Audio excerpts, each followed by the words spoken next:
鳝鱼先用温水洗掉表面的粘液，一烫的话呢，这一层粘液就会出来，把它清洗干净。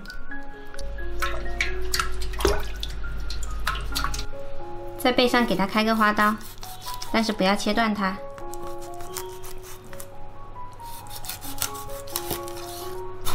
好滑哦，切的时候一定要小心手，骨头的位置给它切断。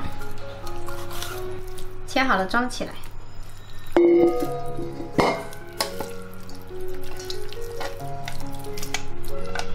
再来切些蒜末跟姜末，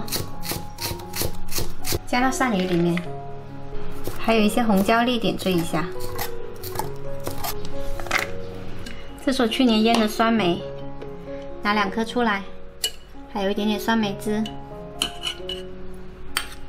这个做法呢，之前也出过视频的，大家喜欢的话可以去看一下。捣碎。 捣碎了之后，加入1勺白糖，中和它的酸度，然后把它加到鳝鱼里面，再来一点料酒，一点点芝麻油，少许花生油，最后来一点淀粉，抓均匀。这里呢是不需要放盐的啦，咸梅本身就很咸了。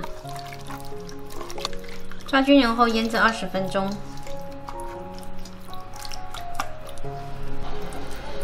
腌好后把它放到盘里，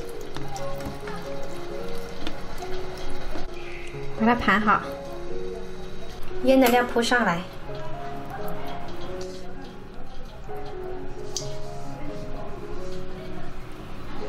水开了，上锅大火蒸12分钟。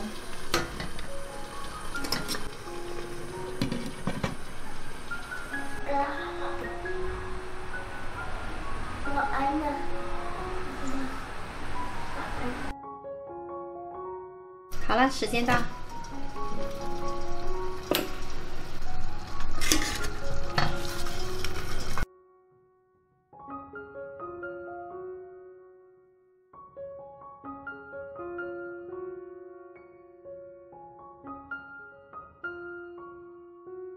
鲜美嫩滑的咸梅盘龙鳝，特别下饭，潮汕做法哦。喜欢的朋友可以试一下。